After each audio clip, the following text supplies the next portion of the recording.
this trial court judge decided that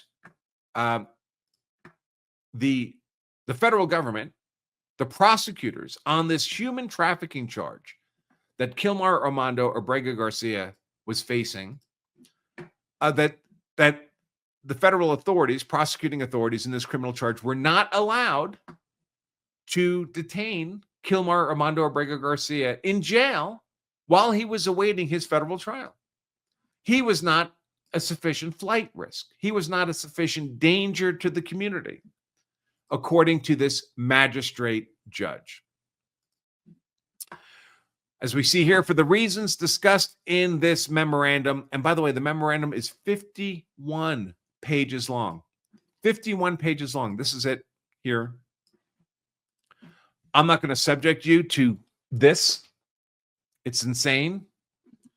51 pages to explain, for this magistrate judge to explain why she's going to order the criminal prosecutors, the federal prosecutors, to release Kilmar Armando Abrego-Garcia into the population amongst American citizens. This MS-13 terrorist, this credibly accused human trafficker, indicted. This credibly accused spouse abuser, illegally in America, has had a final order of deportation for 6 years and still illegally in America. This person has to be released amongst us, amongst law-abiding American citizens. Absolutely crazy. For the reasons discussed in this 51-page opinion, the U.S. motion for detaining Kilmar Armando Abrego-Garcia is denied, and she's going to have a bail hearing this Wednesday to set the conditions of release of this guy into the population. She's got some more detail here. Nature and seriousness of the danger upon release. Now, this guy's credibly accused of human trafficking, perhaps hundreds of people over a decade or more in the United States. He would pick them up in Texas after they snuck across the border, transport them to Maryland, where he lived, and other states on the East Coast, distributing, trafficking these illegal migrant third world invaders all over the country. He's facing hundreds of years in federal prison. He had asked not to be deported to El Salvador because he was facing a threat from a competing gang. He's MS-13, the 18th Street Boys in El Salvador. Why were they threatening him? Because he participated, allegedly, in the murder of one of the mothers of those other gang members. So he's implicated in murder as well. But this judge decides he's not that dangerous. He writes, lastly, the court considers the potential danger that Abrego opposes to any person or the community if he is released. For all the reasons stated above, which I'm not going to make you endure, the court finds this factor likewise supports release. Upon review of the evidence and taking all these factors into consideration, the court finds the government failed to meet its burden of showing a properly supported basis for detention on the grounds that Abrego poses an irredeemable danger to the community or is likely not to appear. An illegal migrant, third world invader looking at hundreds of years of federal prison time is not a flight risk, in this judge's opinion, even though the guy's credibly accused of human trafficking, being involved in murder, and spousal abuse. All acts of violent violation of American law. This judge says, well, don't worry about it, though. It's not that big a deal. Like, she's going to have to live next door to this guy. Ultimately, she reminds us, conditions of release are not intended to guarantee community safety or ensure a defendant's appearance. In other words, she recognizes this guy could genuinely be a risk of violence to the community, and he may not appear. He could genuinely be a flight risk. But her decision is not intended to guarantee community safety or ensure a defendant's appearance. It's just intended to reasonably mitigate the risk of dangerousness and likelihood of non-appearance. Is she going to ask this guy to live in her house? Is she the one at risk of violence at his hands? Of course not. And again, I'm not going to subject you to the whole 51 pages of this ridiculous decision. I will just say this. Again, I describe this as largely like traffic court. I can assure you that when these bail decisions are made by a federal magistrate, this may be the first time in American history that a magistrate has written a 51-page order. These are normally summary orders. She hears the state's argument, she hears the defense argument, she issues an order. It may be one page.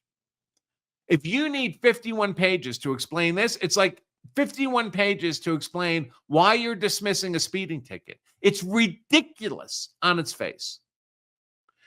And throughout this document, she completely disparages and discounts all the evidence presented by the federal government on what this guy did and why he should be detained.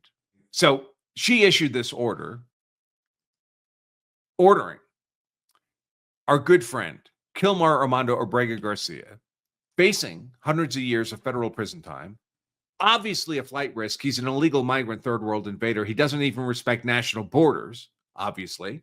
He's a human trafficker. You think he'd be able to traffic himself out of the U.S. and avoid this trial? It's completely insane.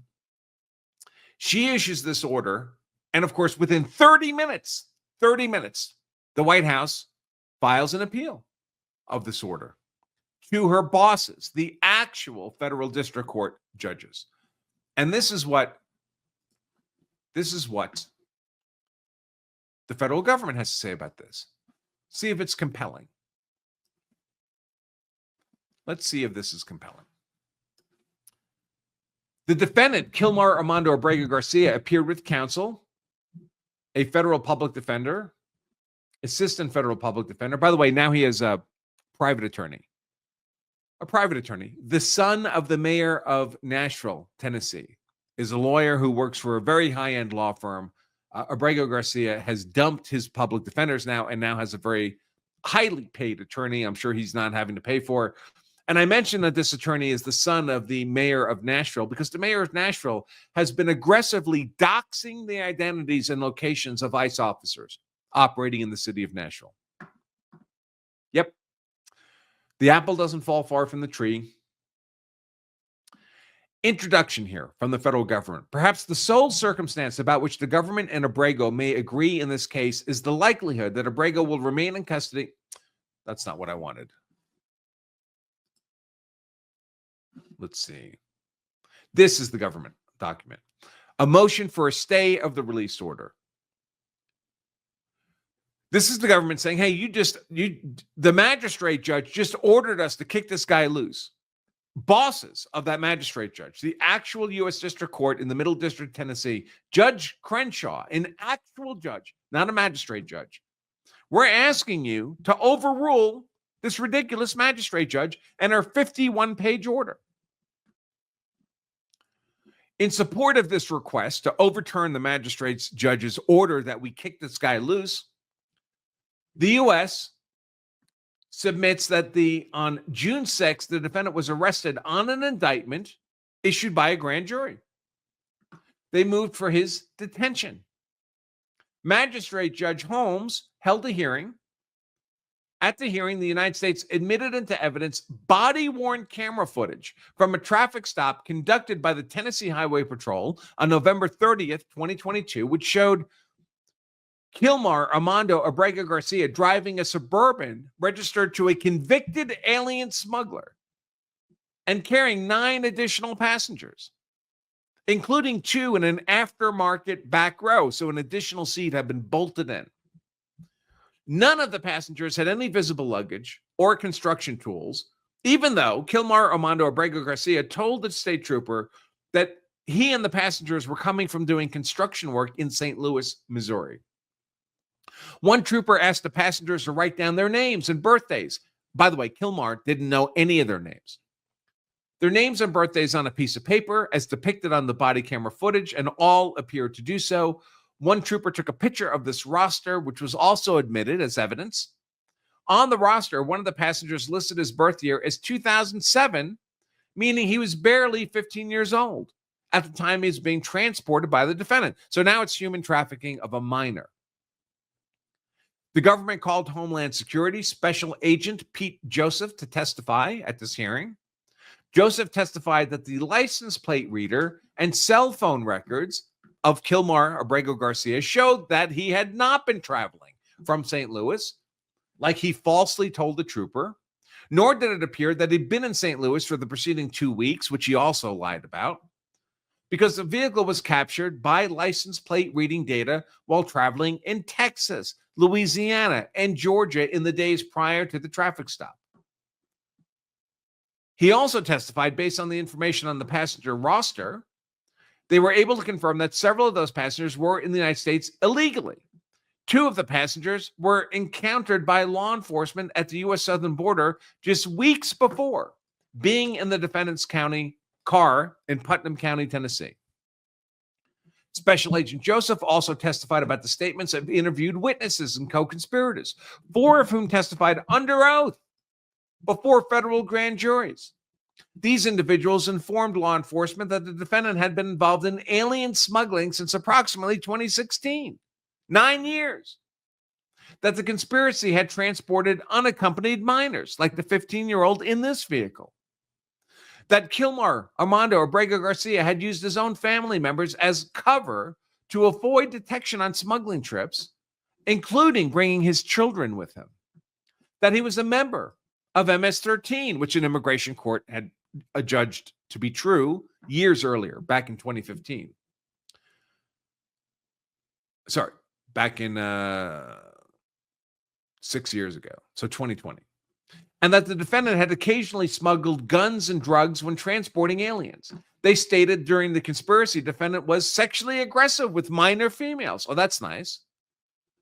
They also submitted copies of 2 separate protective orders obtained from the defendant's wife, claiming he'd committed multiple acts of domestic violence. These orders would have been obtained while the wife testified, again, under oath. This was evidence supported by the government, why this guy should be detained. Evidence consistent with his guilt. The defense offered no live witnesses, only admitted an affidavit from a third-party custodian who did not testify, subject to cross-examination, a letter from a social service agency in Maryland, and a copy of the defendant's 2019 immigration order. This would have been a deportation order. The defense cross-examined the government's witnesses, but offered no rebuttal evidence to the allegations made by the state. Despite the overwhelming evidence in favor of the state and the minimal evidence offered by the defense, Magistrate Judge Holmes denied the government's request for detention, and she stated she intends to issue a further order directing his release on conditions. That's supposed to happen this Wednesday. Therefore, the government is appealing this order to release, the order by the magistrate to release MS-13 terrorist, human trafficker, Kilmar Armando Abrego-Garcia into the population. Now, the good news here, and there is some good news, is that he's not going to be released. He is not going to be released. And the reason he won't be released is because this magistrate judge is only in charge of his criminal prosecution. Our good friend Kilmar Armando Abrego-Garcia is actually being subject to 2 criminal processes. One of them is criminal for the federal criminal indictment on human trafficking in Tennessee. The other is civil. It's the immigration proceeding still ongoing against him. And he's being detained. He was being detained on both, on a criminal bond for the human trafficking felony charges and on a civil bond for the immigration matter. And even though this magistrate can order him released on the criminal matter, she cannot order him released on the civil matter. So currently he's in the custody of the U.S. Marshal Service, awaiting felony prosecution. If the U.S. Marshal Service kicks him loose, he gets kicked loose right into the loving arms of ICE. That's what will happen here. And this judge who wrote this 51-page order knew this from the very start. So this 51-page order is just more judicial theatrics in opposition, in Trump derangement syndrome opposition to Trump. Look at our first substantive paragraph here. This is from the magistrate judge that ordered him released.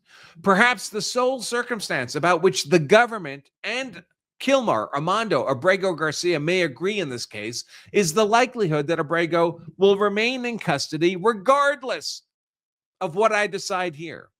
Either Abrego will remain in the custody of the Attorney General for the federal prosecution, or her designee pending trial if detained under the Bail Reform Act. Of course, this magistrate has already decided when she's writing this that she's going to order him released from the Attorney General, or he will remain in U.S. Immigration and Customs Enforcement custody subject to anticipated removal proceedings that are outside the jurisdiction of this court. That suggests the court's determination of the detention issue here is little more than an academic exercise. That suggestion is understandable, but the foundation of the administration of our criminal law depends on the bedrock of due process. All this due process. This is all theater by this magistrate judge. The fact that this is 51 pages long tells you this is all theater. But if that didn't convince you, in this document, she refers to him as an illegal immigrant. Illegal immigrant. And you know, one of the catchphrases of the pro-illegal migrant third world invader community is that no human is illegal. No human is illegal. Don't use the phrase illegal immigrant. They're undocumented visitors. They're undocumented guests in our country. The phrase illegal migrant is not a phrase of malice. It's a phrase of law. The actual relevant statutory law uses the phrase illegal migrant. They are a migrant in our country who is not here legally. They are an illegal migrant.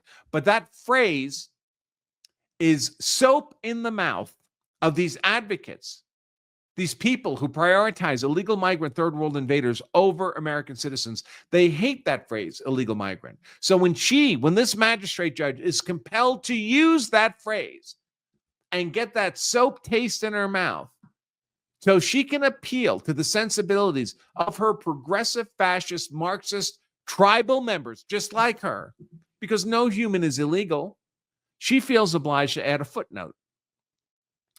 A footnote down here explaining why she's using this phrase, illegal aliens. Because the statute uses the language, quote unquote, illegal aliens, this court, this magistrate judge, uses the same reference in specific references to the statute. There's no need for this footnote. There's no need for this explanation. The legal term of art is illegal aliens. That's it. That's the proper statutory phrase. But she feels obligated to explain it away. So she won't be, outcast by her peer progressive tribal members? Oh my God, she used that toxic phrase. It's the law, folks. It is the law. So bottom line, Abrego-Garcia is not going anywhere. If the Marshal Service, and it's not yet clear that they will because, of course, the White House is appealing this order to release Abrego-Garcia. But even if the Marshal Service does end up kicking him loose, he's going to get kicked loose again into the loving hands of ICE. Thanks for watching this highlight segment of our full-length Law of Self-Defense live stream. If you enjoyed this content, make sure to give us a like and subscribe for more expert analysis on politics, law, and how to be hard to convict. And to watch the full-length episode of this show, just click right here. Stay safe.